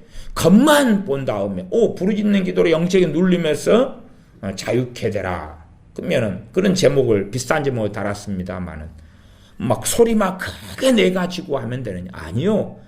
부르짖어 기도하는 사람들 가운데 점점점 육신의 정욕이 세져버리는 사람은 절반 이상입니다. 절반 이상이에요. 왜? 뭘로 기도하니까? 육으로 기도하는 거예요. 부르짖는 기도도 중심이 무엇이 있어야 돼요? 부르짖는 기도를 누가 제일 많이 했습니까? 우리 주님은 겟세마네 동산에서 하셨지만 구약으로 가면 엘리야 선지자 같은 사람, 갈멜산에서 엘리야 선지자 같은 사람. 엘리야 선지자의 그 기도는 간절한 기도였고 믿음의 간구였다는 사실이죠. 그 간절한 부르짖음, 맨 먼저 엘리야 선지자는 믿음이 있었다는 사실이죠. 단지 그냥 소리만 높여서 막 큰 소리로 내면 되느냐? 안 그렇다고 말이에요. 간단하게는 그런 믿음이 역사하고 주님을 의지함이 있고 그런 가운데에서의 간절한 기도라는 사실이죠. 나 그런 것 없이 그냥 육적으로 목소리만 막 크게 낸다면 오히려 민폐를 끼치지 않겠느냐 그 말이에요. 육은 육이고 살리는 것은 영이니 육은 무익하니라. 육에서 난 것은 육일 수밖에 없는 거예요.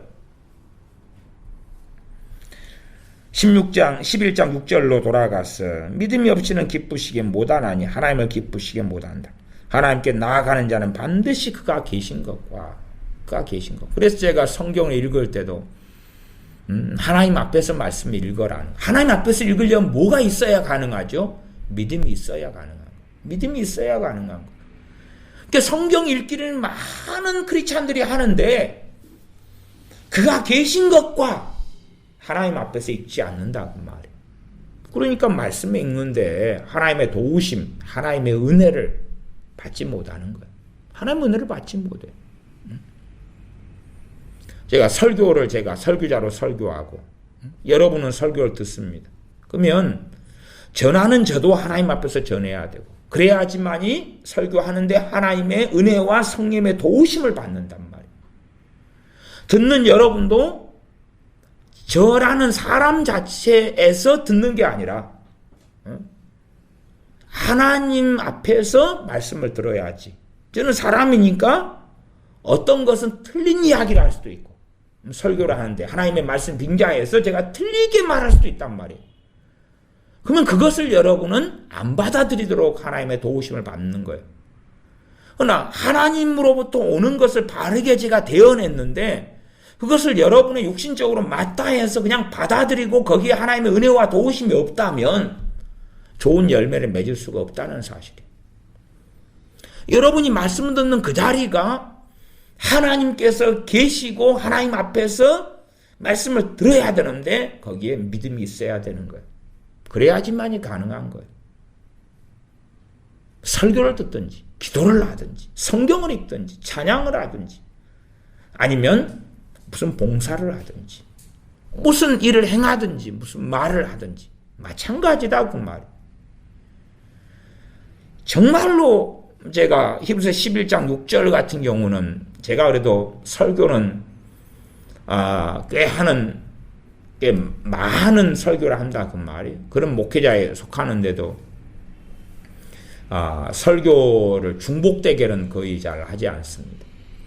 본문은 같아도 메시지 자체가 중복되는 경우는 거의 없습니다. 히브리서 11장 6절 같은 경우는 그래도 이 동일한 그가 계신 곳에 대한 설명을 제가 목회 제가 그의 개척에서 14, 5년 됐습니다만은 그 가운데 그래도 동일한 설명을 제가 몇 차례는 본문은 했던 것 같아요. 근데 이 기본적인 것조차도 유감스럽게 이해를 못해요. 이해한다고 끝나는 문제도 아니지만 이해는 출발이니까 이해하고 그 다음에 마음에서 깨달아지고 거기에서 이제 믿음이 역사할 준비가 되어지는 건데 기본적인 이해 자체도 안 하는 거예요. 그러니까 장황하게 그가 계신 것을 막 설명을 해야 돼. 이런 걸 설명 안 해도 그냥 이제 알만한 신앙의 연륜이 돼야 되는 거예요.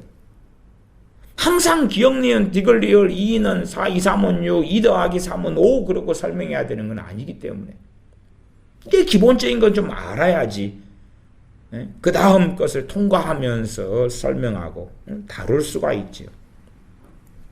중학교 1학년 수학 시간인데 초등학교 4층 열산 덧셈 뺄셈 가르치고 있으면 중학교 1학년 수업 진도는 언제 나가냐 그 말이죠.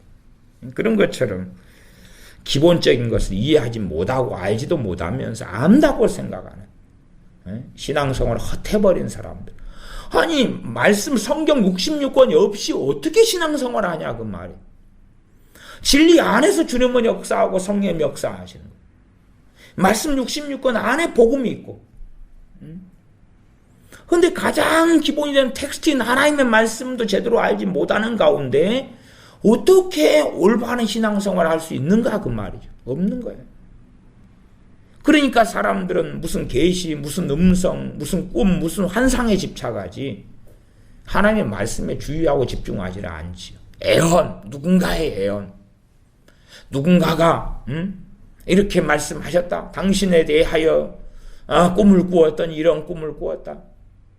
그 사람 이름값이 있다 그러면 애언을 샬라샬라 하나님의 이름 빙자해서 해주면 그것은 써놓고 기록하고 녹음해놓고 반복해서 듣고 그러나 가장 중요한 하나님의 말씀, 영원 불변한 하나님의 말씀, 애언이 아무리 하나님으로부터 와도 가치가 있어도 하나님으로부터 왔으니까 가치가 있을 수 있어요. 애언이 가치가 있어도 애언이라는 것은 항구적인 게 아니에요. 항구적인 게 아니에요. 임시적인 거예요.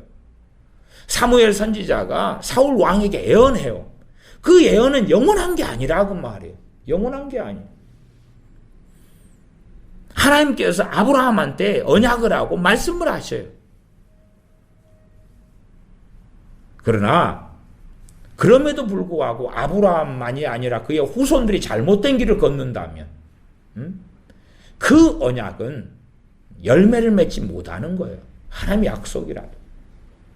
하물며 하나님의 말씀의 원리도 그런데 사람이 하는 애언이 아무리 성령의 역사로 나왔다 해도 그것을 하나님의 말씀 66권보다 더 항구적이고 더 영원하고 더 가치 있는 걸로 여기면 정말 그 사람들은 이미 소경되고 미망에 빠져서 그래서 어디로 가는지 모르는 사람이다 그 말이죠. 6절 중간에 반드시 그가 계신 것과 또한 그가 자기를 찾는 자들에게 상 주시는 이심을 믿어야 할지니라. 그가 계신 걸 믿으니까 자기를 찾는 것이 뭐죠? 뭘 통해 하나님을 찾지요? 하나님을 찾는 건 예배, 그렇죠? 찬양, 때로 회개하면서 하나님께 엎드리는 것, 겸비하게 행하는 것, 누가 하나님 앞에서 겸비하게 행하는 것, 또 하나님을 찾는 행위예요. 심령이 가난케 되고 애통하고 의에 줄이고 목마르고 하나님을 찾는 거죠. 하나님 말씀을 상고하고 하나님을 찾는 거예요. 내가 성경을 읽는데 그것이 하나님을 찾는 행위라는 걸 모르면 어떻게 할 거예요? 얼마나 어리석습니까? 내가 기도하는데 그것이 하나님을 찾는 것이라는 걸 모르면 하나님을 찾으며 하나님을 구하는 거예요.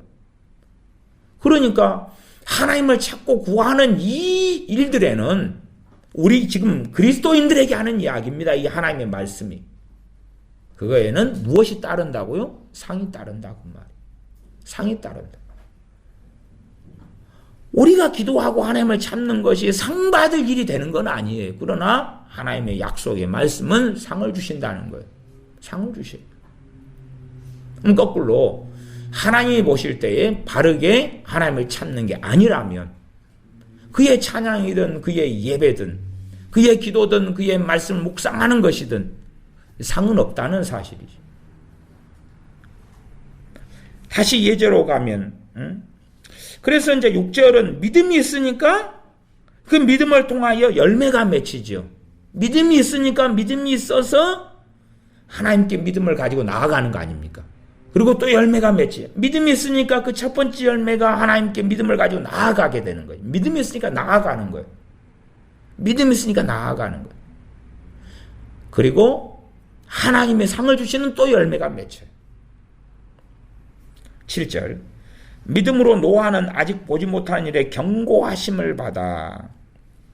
노아가 믿음이 있으니까 믿음 있는 노아에게 하나님께서 뭘 하십니까? 경고를 주셔요. 장래되어질 하나님께서 홍수로 심판하시는 것에 대한 경고를 하시는 거예요. 경고를 주시는 거예요.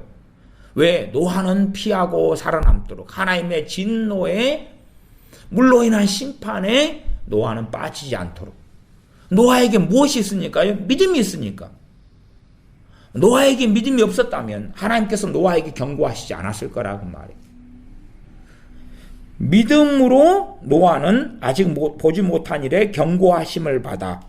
그러니까 지금 믿음이 수식하는 것이 노아에 대해 수식하는 게 여러 개예요.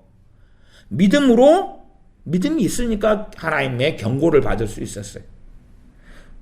두 번째, 하나님 경고를 따라서 말씀을 받았잖아요. 그 다음에 그 믿음이 역사하니까 이제 그 말씀을 듣고 받은 다음에 순종이 가능했어요. 방주 지어라. 그냥 믿음이 역사하니까. 아유, 하나님, 그게 무슨 말씀이세요?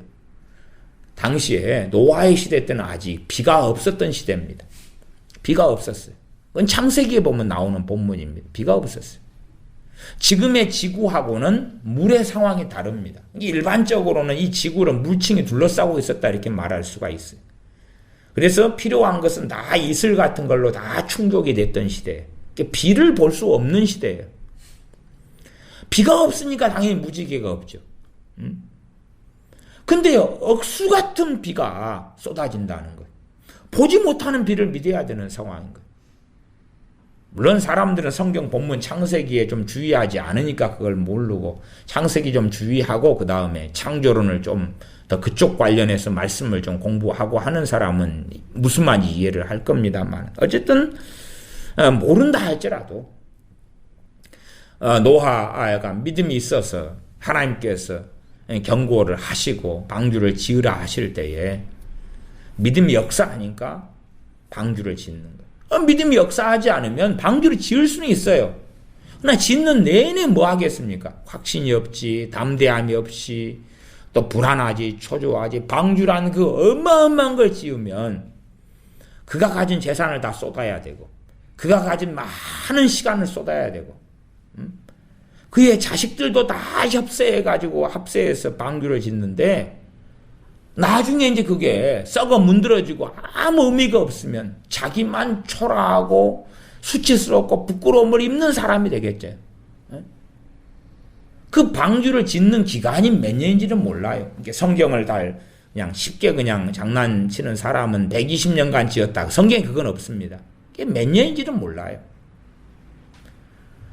근데 어쨌든 굉장한 장식 아니에요. 왜? 축구 경기장 같은 사이즈를 짓는데 그것이 뭐 간단하게 몇 년에 끝날 문제 자체가 아니라고 말이에요. 또한 재료를 조달해야 되는데 지금같이 이런 차량이 발달하고 기계톱이 있고 뭐가 있고 크레인이 있고 그런 시대도 아니고 더군다나 몇 명이 짓는 그건데 물론 이제 뭐 어마어마한 부자가 노아했다 그러면 인부도 동원했을 수가 있겠죠. 그건 성경에 없으니까 몰라요, 이제 그건.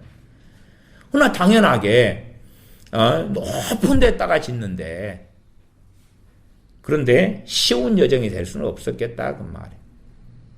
믿음이 있으니까, 하나님 말씀에 대한 믿음이 있고 하나님의 경고에 대해서 믿어지니까, 그러니까 오랜 세월 동안, 못해도 수십 년 단위는 됐을 거라고 저는 봅니다. 그런 세월 동안 방주를 짓는데 의심이나 불신이나 의혹이나 그게 아니라고 말이죠. 믿음이 있으니까 그 열매로서 방주를 지으라는 말씀에 순종이 가능했고 중도에 포기하지 않았고, 하나님의 심판 때에 노아와 그의 7명의 식구들 총 8명이 구원을 받았다는 사실입니다.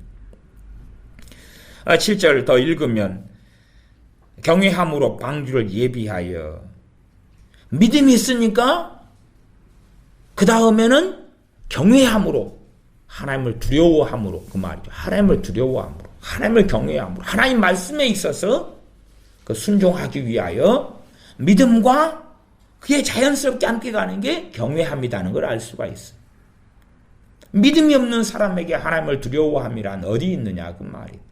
경외함으로 방주를 예비하여 그 집을 구원하였으니 이로 말미암아 세상을 정죄하고 믿음을 좇는 의의 후사가 되었네. 믿음을 좇는, 믿음을 따르는 의의 후사.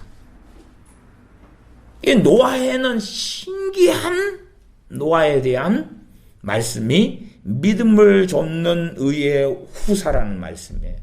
믿음을 좇는 의의 후사 노아. 믿음을 따르는 의의 후사. 의의 후계자.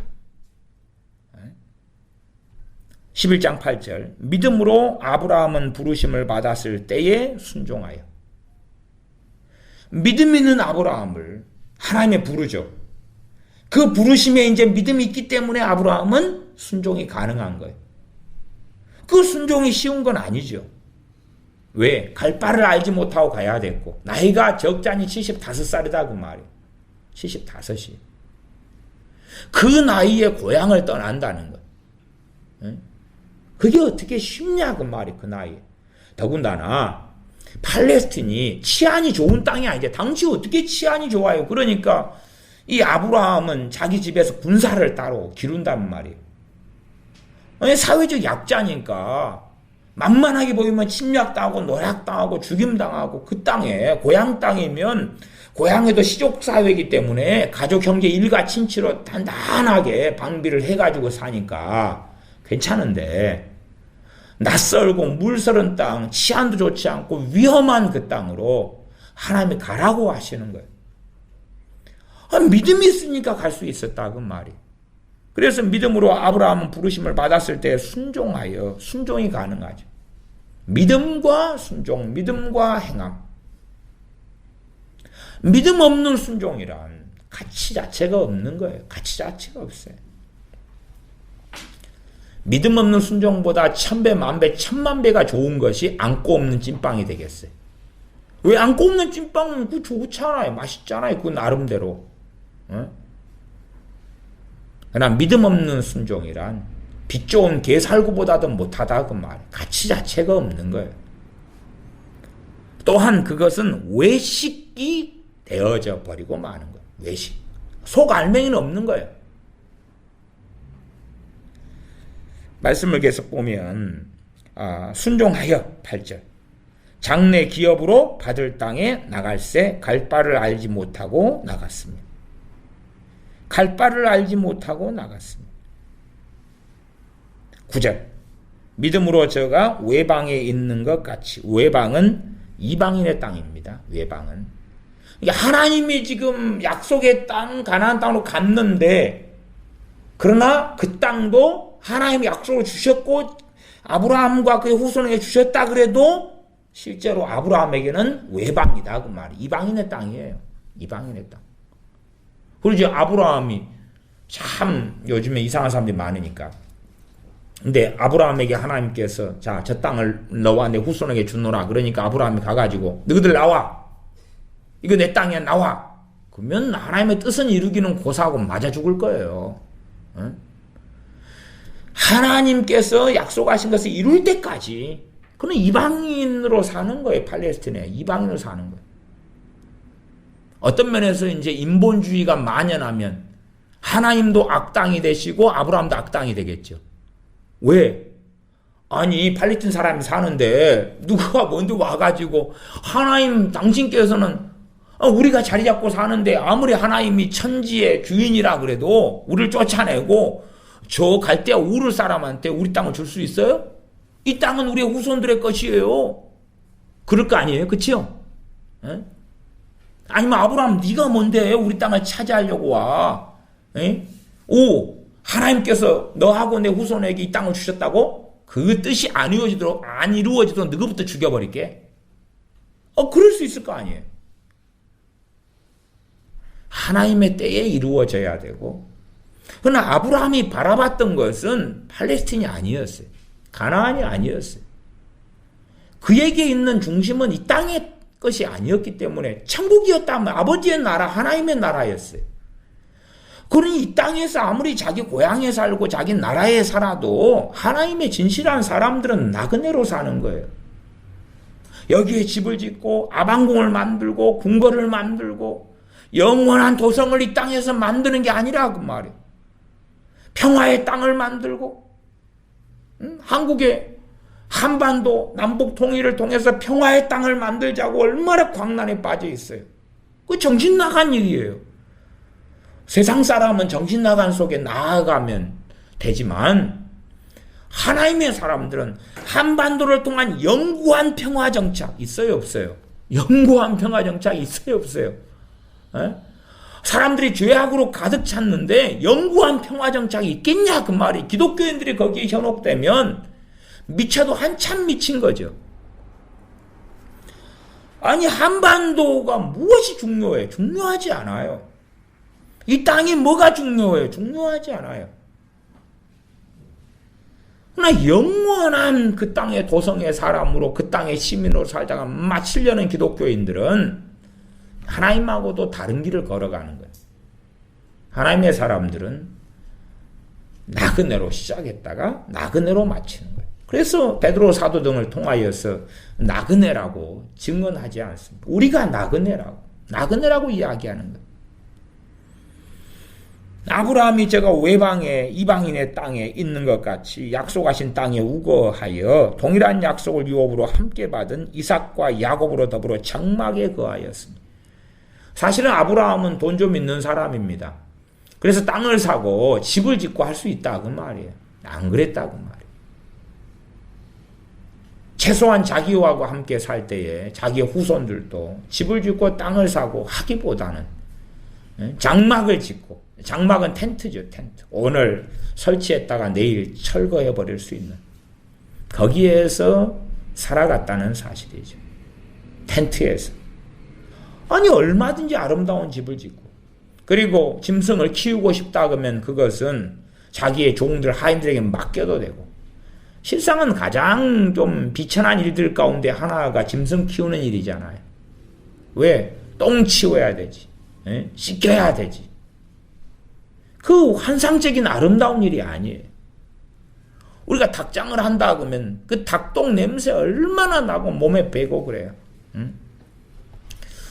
저는 대학 다닐 때 그 농업 교육과에 사범되긴 한데 농사 짓는 걸 가리키는 교사로 그렇게 공부를 했기 때문에 수업 시간에 교육학, 행정학, 뭐 생활지도론 막 그런 소위 말하면 고상한 과목들도 배웠지만 그러나 이제 농사를 지으니까 거름 만들어야 되잖아요. 거름.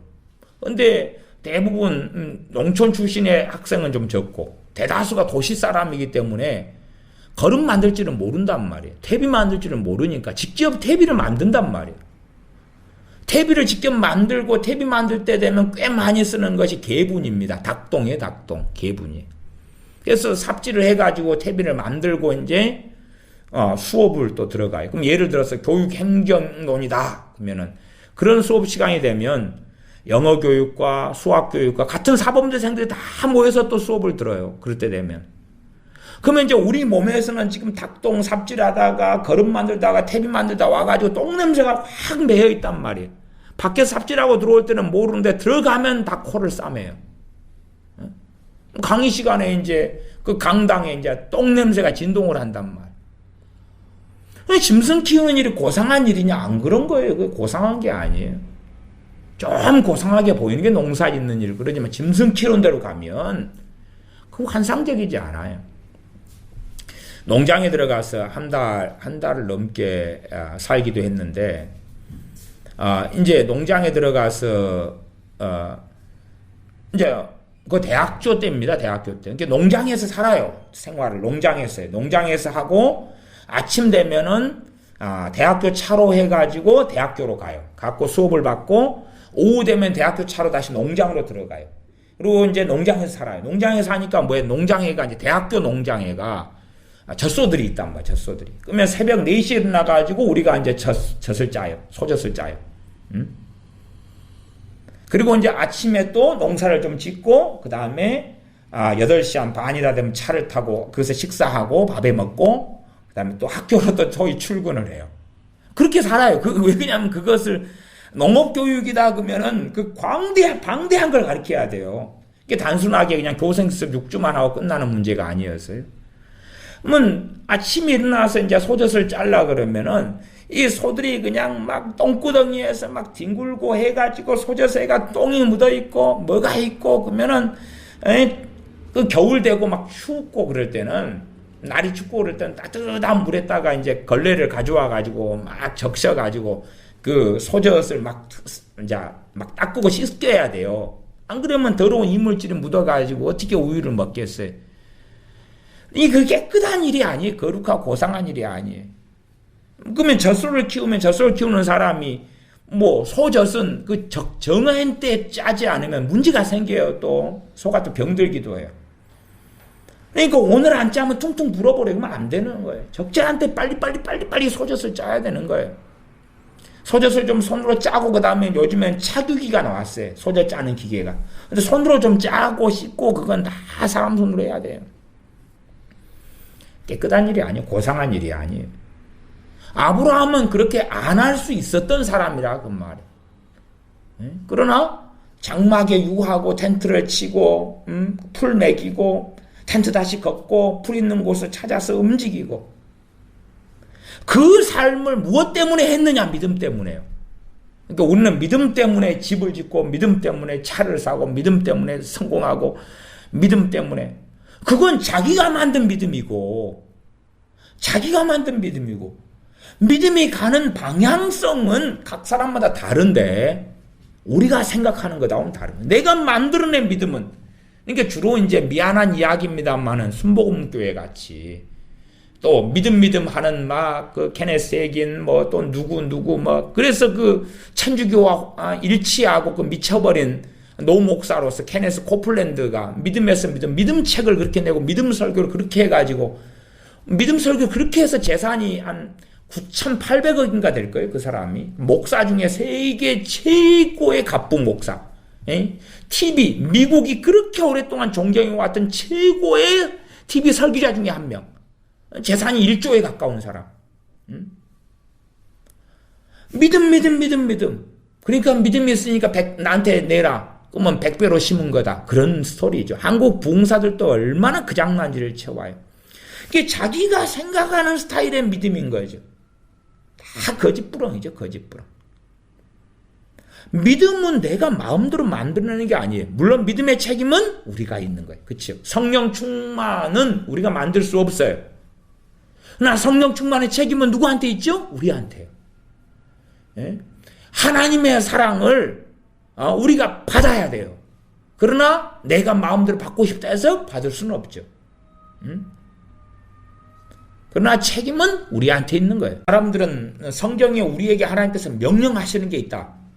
그러면은 내가 그러면 실천할게. 그 실천이 그렇게 될 줄로 생각을 한다 그 말이에요. 성령 충만 받으라. 오직 성령 충만을 받으라. 그러면 내가 성령 충만할게. 그럼 되냐 그 말이에요. 안 되잖아요. 그게 안 되잖아요.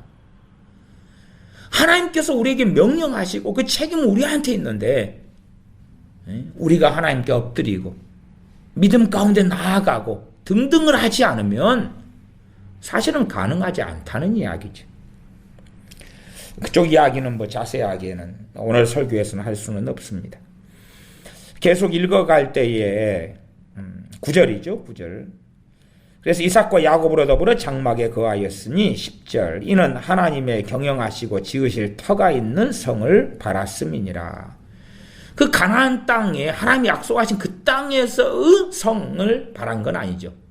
여기서 성이라 그러면은 요한계시록에 있는 예루살렘 성, 천국의 예루살렘 도성을 이야기하는 것입니다. 하나님의 경영하시고 지으실 터가 있는 성, 참된 하늘의 도성을 바란 것이지. 하나님의 도성. 그러지 그 팔레스틴에 왕국을 건설하고 하나님이 팔레스틴을 아브라함에게 주셨으니까 초대 왕이 누가 되는 거죠? 그러면 아브라함 내가 왕이다. 그리고 이제 왕가를 만드는 거죠.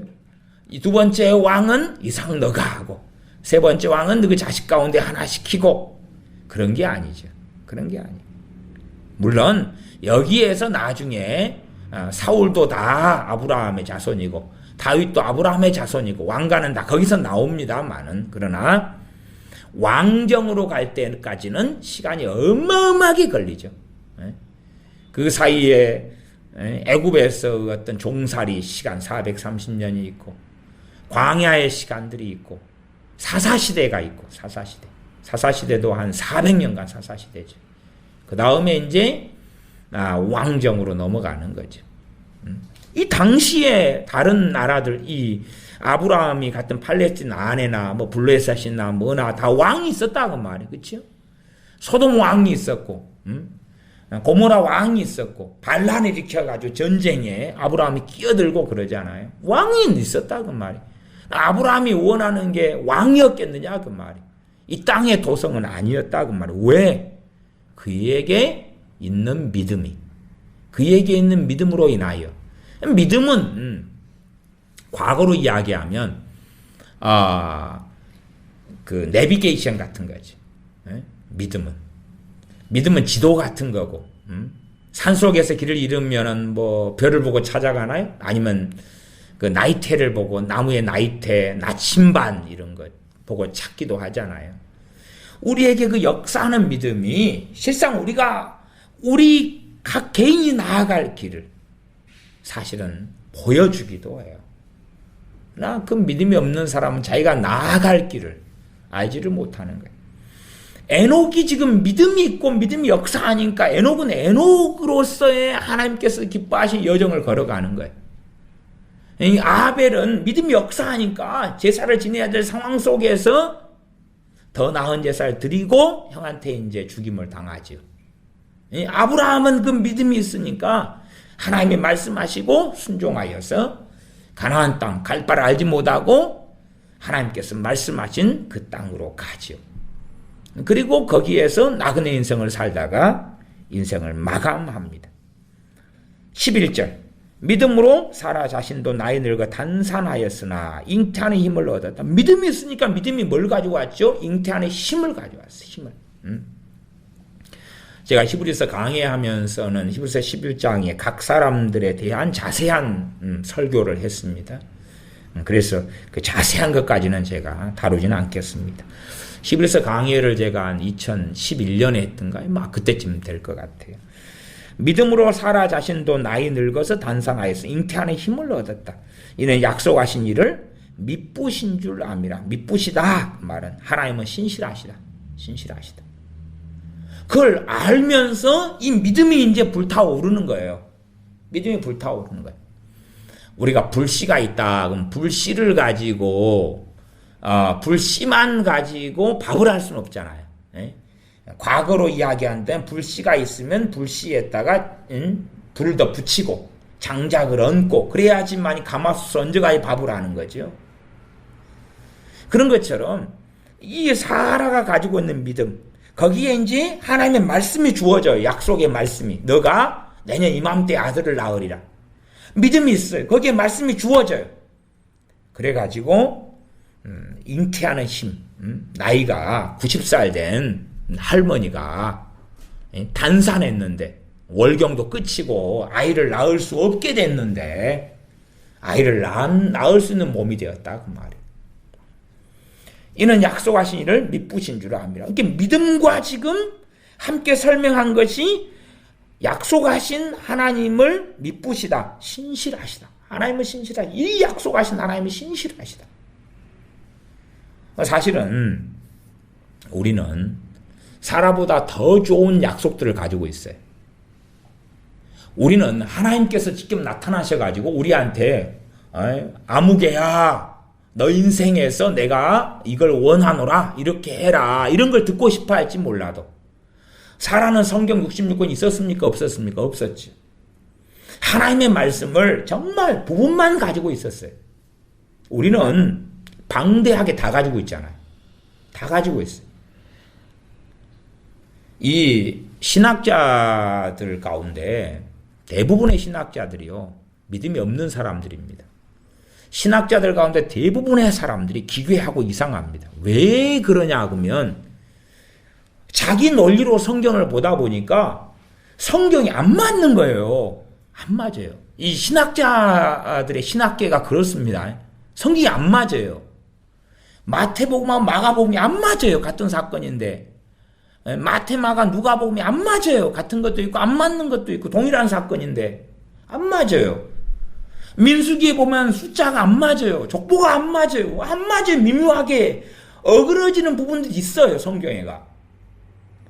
그러니까 이제 말씀 의심하는 거예요. 그 상당히 논리적이잖아요.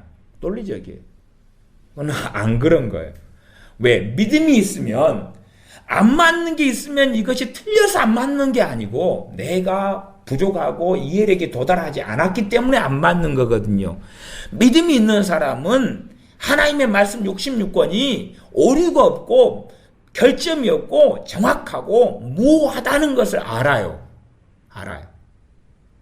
그러나 이제 대부분의 신학자들은 모르게 됐어요. 성경을 통하여 자기만의 궤변에 빠져요. 궤변에 빠져요. 말씀을 모르게 됐어요. 말씀을 사랑하지 않아요. 관심을 갖지 않아요. 성경을 이용해서 무슨 기괴한 논문을 쓰려고 그래요. 책을 쓰려고 그러고. 그러지 말씀을 믿는 믿음은 신학자들 가운데는 대부분 실종되고 말았어요. 물론 겉으로는 하나님 말씀을 잘 믿는 척, 고상한 척, 박사임내 하는 사람들이 대부분이지만 그래요. 신학자들에게서 믿음을 찾을 수는 없어요. 오히려 그들한테는 믿음이란 조롱의 대상이에요. 광신의 대상이에요. 믿음을 이야기하면 신학 박사들이, 신학 교수님들이 조롱을 해요. 에? 너는 그 기괴한 세계에 아직도 빠져 있느냐? 저는 지금 보수의 신학자들을 이야기하는 거예요. 자유주의 신학자들을 이야기하는 것만이 그들은 당연하지만 보수주의 신학 박사님들, 신학교 교수님들이 그렇다고 말이에요. 이게 믿음에 대한 이야기는 터부시되는 이야기, 하지 않아야 될 이야기, 광신적이고 맹신적인 이야기가 되어버리고 마는 거예요. 말씀 66권을 무하다고 믿지 않아요. 가르치기는 보수적인 신학자들은 하나님 말씀이 무하다고 가르쳐요. 안 그러면 이단이 되니까. 그러나 진짜 뱃속에서는 그렇게 믿지는 않아요. 오류가 계속 많다고 믿어요. 그래서 신학을 마가신학, 바울신학, 요한신학, 베드로신학 그렇게 따로따로 지칭하는 거예요. 왜? 사람이 성경에 마치 저자인 것처럼 이야기. 맞아요. 사람이 저자예요. 그러나 원저자가 하나님이시에요. 그러니까 하나님도 저자시고 사람도 저자고. 그러나 성령의 감동으로 기록하는 거예요. 그 사람의 바울이면 바울, 베드로면 베드로의 믿음, 성경 이해, 지식, 경험, 학식 다 사용하셨어요. 그러나 정말 중요한 저자는 사람이 아니고 하나님이신 거지. 그러나 포인트를 하나님 저자 되면서 사람의 저자로 포인트를 둬버려요. 신학자들은. 그래서 베드로의 신학과 바울의 신학이 어떻게 달랐는가? 요한의 신학과 누가의 신학이 어떻게 달랐는가? 뭐 그런 이야기로 들어가기를 좋아하는 거예요. 제가 꽤 실력 있는 신학 박사님에게 누가복음과 사도행전을 배웠어요. 신학대학원 때 누가복음과 사도행전을 배워서 저도 그분이 굉장히 실력이 있다는 걸 저도 인정을 해요. 그러나 그분이 계속 이야기한 것은 누가에 대한 이야기고, 왜? 누가복음과 사도행전은 뭐냐 그러면 의사 누가가 기록한 성경이 누가복음하고 사도행전 두 권이거든요. 그래서 사도행전을 속 누가복음이라 그래요. 두 권. 누가복음과 사도행전. 얼마나 분량이 많아요. 두 권 합치면. 그것을 이제 신학대학원한테 강의를 듣고 받았는데 그분의 포인트는 누가에게 있는 거예요. 누가에게. 누가의 메시지에 있는 거예요. 누가의 메시지가 포인트가 아니죠. 누가를 하나님이 사용하셔서 성경을 기록한 거다. 그 말이. 어리석은 사람의 눈으로 보면은 성경에 불협화음들이 많이 있게끔 보인다. 그 말이. 그러나 그러니까 믿음이 성장하고 자라갈수록 그것들이 없어지는 걸 경험해요. 그게 없어지는 거. 왜 그렇게 되어졌는가를 알아져 가요. 물론 다 모르고 인생이 마감될 수도 있어요. 많은 경우. 그러나 믿음이 있다면 이 말씀 66권이 진리고 무하다는 걸 알아요. 왜 로마 카톨릭이 교황이 무하고 교황이 선포하는 이야기는 말씀의 권위와 같고 교회의 전통은 하나님 말씀의 권위와 같다고 웃기는 주장을 하는가? 말씀에 대한 믿음이 없기 때문에 그래요. 말씀에 대한 믿음이 없기 때문에 무한 교황이 선언하고 말하는 것을 진리로 또한 만들어버리는 거예요. 왜? 말씀에 대한 믿음이 있으면 교황은 인간의 이야기일 뿐이다. 그 말이죠. 교황이든 교황 할아버지든지 간에. 그가 성령님의 역사로 말씀 66권에 근거하여 말하지 않는다면 개방귀 소리에 불과하다. 그 말이죠. 그러나 말씀에 대한 믿음이 없기 때문에 사람의 말, 교황이란 사람의 말, 그것을 정말로 위대하게 여기고 따라가는 것이죠. 로마 카톨릭에 속한 13억, 14억 명 되는 사람들이 그렇다고 말이에요. 마찬가지로 요즘에는 개신교인들도 신사도의 미혹이 아주 강렬할 때에 신사도 애언가들이 하는 말을 믿고 따라가 버리는, 하나님 말씀보다는 믿고 따라가 버려. 어디 집회에 가면 은사 집회, 기름 부음 집회, 능력 집회, 내적 치유 집회, 그걸 따라가 버려요. 그걸. 하나님 말씀 속에 침착하고 그 안에 침잠하고 들어오지는 않는다. 그 말이죠. 말씀 이제 마감하겠습니다. 11장 12절. 이러므로 죽은 자와 방불한 한 사람으로 말미암아 하늘의 허다한 별과 또 해변의 무수한 모래와 같이 많이 생육하였느니라. 최소한은 믿음과 행함. 믿음이 역사하니까 열매가 맺히죠. 믿음이 있으니까 행하죠. 그러면 우리의 행함이란 어디서 와야 되죠? 믿음에서 와야 돼. 우리의 행함이란 믿음에서 와야 돼. 우리의 예배란 어디서 와야 되죠? 믿음에서 와야 돼. 우리의 순종이란 어디서 와야 되죠? 믿음에서. 우리의 기도란 믿음에서 와야 돼. 우리의 회개란 믿음에서 와야 돼.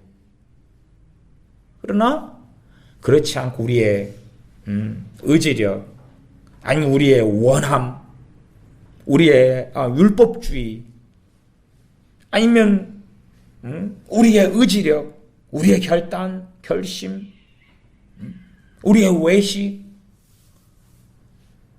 우리는 점점점 믿음이 실종되고 믿음을 알지 못하는 세대에서 믿음을 알아가야 됩니다. 그래서 성경이 계속 말씀하는 믿음과 순종, 믿음과 행함, 그 두 개는 섞으면 안 된다 그랬어요. 제가 옛날부터 설교한 겁니다. 믿음은 믿음이고 행함은 행함이다. 그러니까 어리석은 사람들은 믿음은 순종이다 그런 사람들이 있어요.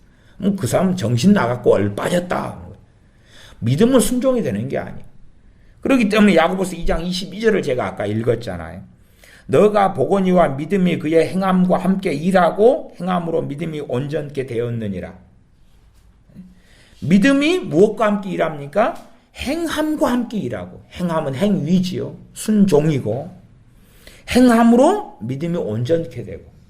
그러니까 우리가 믿음이 있어요. 그 다음에 행하지 않아요. 그러면 그 믿음은 점점점 병들어 버린다 그 말이에요. 그리고 믿음이 있어요. 그 다음에 우리가 행해요. 믿음으로 인한 행함.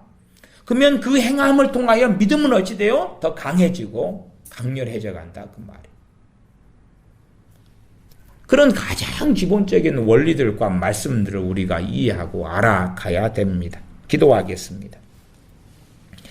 아버지 하나님, 우리가 믿음이 실종되고 믿음이 없는 사람들, 또한 믿음이 역사하지 않는 가운데 하나님의 말씀을 통하여 우리의 결단과 의지력만으로 말씀을 순종하려고 하는 어리석음 속에 들어가서 믿음의 역사가 무엇인지, 또한 참으로 믿음이 무엇인지, 믿는 것이 무엇인지, 말씀을 믿는 믿음의 역사가 무엇인지, 심지어는 믿음의 기도가 무엇인지, 믿음의 예배가 무엇인지 알지 못하는 우리가 또한 세대가 되고야 말았습니다.